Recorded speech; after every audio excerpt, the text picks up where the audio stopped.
mga inampingan din nga mga butang. Ito tanan no? Mga cellphone, ay uban nato natay mga ganahan nga sanina, uban nato natay mga ganahan nga collection of shoes, bags. Kasi na yung mga Facebook accounts din nga inampingan kayo, Instagram accounts. Daghan kay tang mga butang sa kinabuhi nga giampingan na to no? Mga stuff ba? I want to challenge you. What if one day mawala ng tanan? What if mahack imong Facebook account? What if mawala imong shoes? Mawala imong phone? Ang contacts? Kabalo ba mo? Tanan! Aning kalibutan na? Now listen kids. Tanan aning kalibutan na mawala ra. Pero okay ra na. Kinay usa ka butang nga magpabilin. Nay usa ka butang nga magpabilin, and that's all that matters. Mauna ang gugma sa atong Papa sa langit.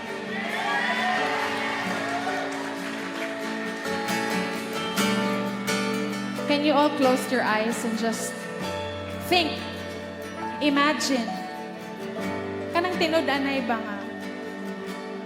Mawala maning tanan. Okay ra, Lord? Because I have you and I know that I am safe in you. Holy Spirit. We pray and we declare for a revelation of your love tonight, God.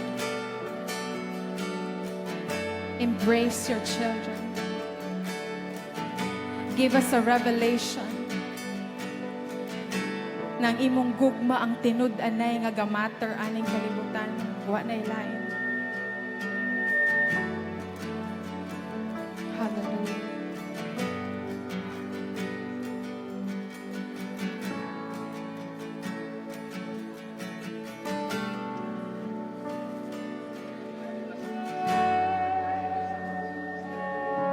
Kikining tanan, lumalabay ug mahanaw ra, pero di ang iyang gugma, dili ang iyang gugma. Kay kining tanan, lumalabay ug mahanaw ra, pero di ang iyang gugma, dili ang iyang gugma.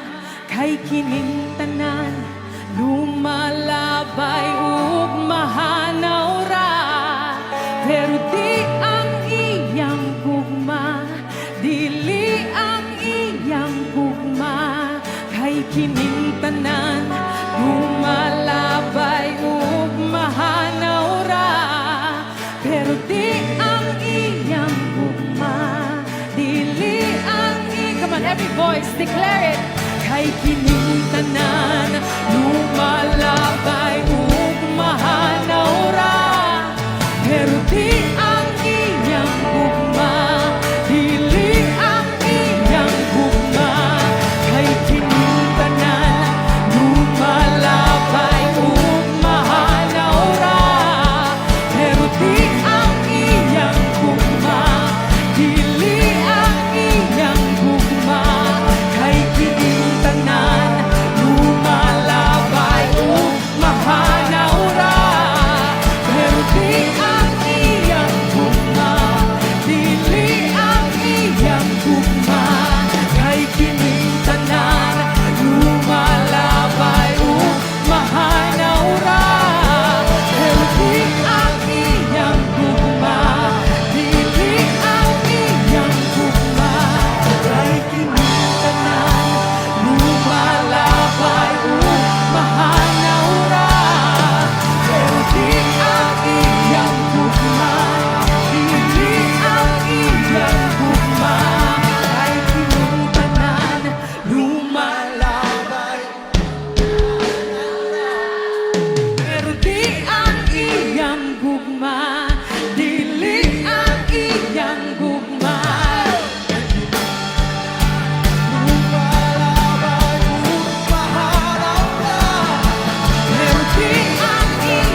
dili ang iyang gugma.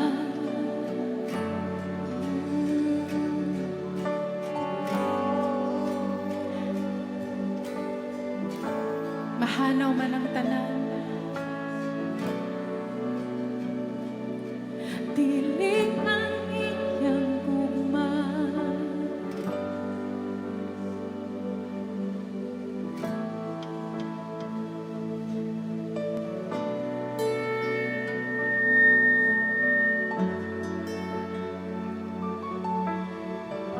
Kahibulungan, o kahibulungan, ang kamot nga nihulma sa tawo, maong kamuta ang gilansang sa krus alang sa akong kaluwasan. Karon pa ko, karon pa ko, ang magbubuhat maoy ni alagad sa iyang binuhat, mga kamot nga balaan ni hugas sa hugaw kong tiilan. Wala ko kasagang, di na ako masabtan, o di na ako mapugngan. Kung dagat pa ang grasya, nangalumos na tang tanan. Sa iyang abaga, ang sala iyang gipasan, gilansang siya sa krus, tunga-tunga sa duha kakawatan. Pagkalapad, ang duha ka bukton, iyang gibukhad, ang usa sa silangan, ang usa sa kasadpan, timaan nga kining duha, walay kinutuban. Kinsa may makaako pagsukod o pagtugkad, o kinsa man ako nga giingon ani man ko nimo pagtagad, di na ako masabtan, di na ako matugkad, kining iyang dakong gugmang murag tira pasagad. Sa walay pagduha-duha, siya ni sugot nga ilansang ang duha niya kapalad. Palihog, pasabta ko mga hinashasan ug mga panggiitang mensahero, mga langit nung binuhat ug mga anghel nga nagkalayo. Kinsa man ang tawo o kinsa man ako nga gibundakan sa dakong grasya nga walay preno-preno, kaysa akong pagkahibalo usa lamang ako katawo nga makasasala og tinunglo. Apan iya gihapon akong gihigugma, gikaluyan o gipangga, taas nga listahan kong sala, pinaagi sa iyang dugo, kini iyang gipapas o giwala. Ay, kalipay, o kalipay, ang pagtugyan sa akong kaugalingon, wala gayud ako magmahay, sa kamot sa akong amahan, gibuhat ako sama sa iyang dagway. Kay gikan sa yuta, iya akong gikuha, miluhod siya ug mipatulo sa iyang mga luha, ug ako iyang gisugdan pagmasa ug hulma, nawong sa nawong, mata sa mata. Iya akong gihuypan sa makapabuhing gininhawa, ug sa pagbukas sa akong mga mata, malipayon niyang panagway ang una kong nakita, ug dayon siya mihunghong sa akong dalunggan. Sa tanan kong binuhat, ikaw maoy pinakaangayan. Mauni ang tingog sa ato ang amahan, ang nagmugna sa langit ug tanang kayutaan, tingog sa gugma nga kanunay kong madunggan. Ug sa iyang mga pulong dili ko gayud mapugngan, ang pagdayig ug pagsibya sa iyang kamatuoran, sa iyang pagkamaayo, akong dughan murag mubuto. O amahan, ikaw ang kinabuhi ko.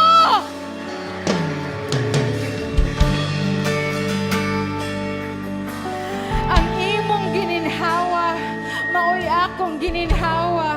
Imong nakita, maoy akong nakita. Ang gikan kanimo o para lang kanimo, gihulma mo ako sama sa perpekto mong dagway, ug sa imong mga mata kanako wala kay ikasaway.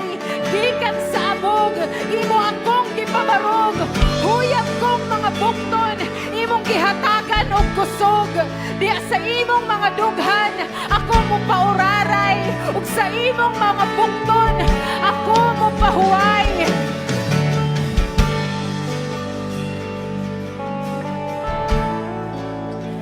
Imong mga saad, kanunay kong hinumduman. Kay taas-taas pang dala ng atoang lakwan.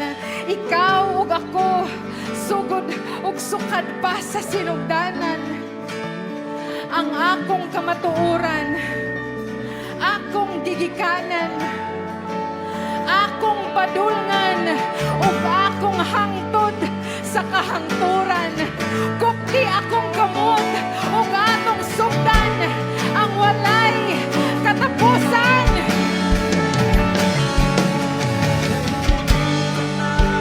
Lumalabay, pero di ang imong gugma, dili ang imong gugma. Kay inyong tanan, lumalabay ug mahanaw ra. Dili ang imong gugma, kay inyong tanan, lumalabay ug mahanaw ra. Pero di ang imong gugma, dili ang imong gugma.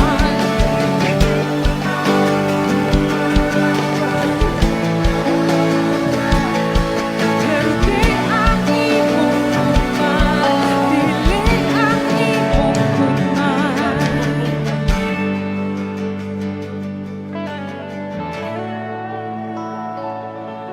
Ang ministry mahuman, pero dili ang iyang gugma. Ang youth camp mahuman, pero dili ang iyang gugma. Ang imong trabaho mahuman, pero dili ang iyang gugma. Ang atong kinabuhi aning kalibutana mahuman, pero dili ang iyang gugma.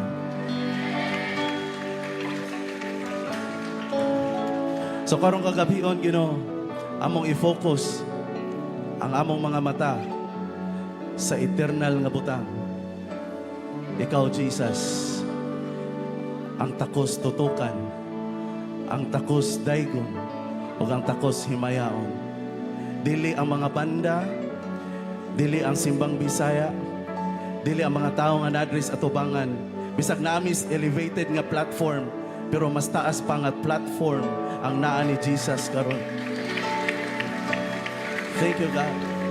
Thank you, Lord.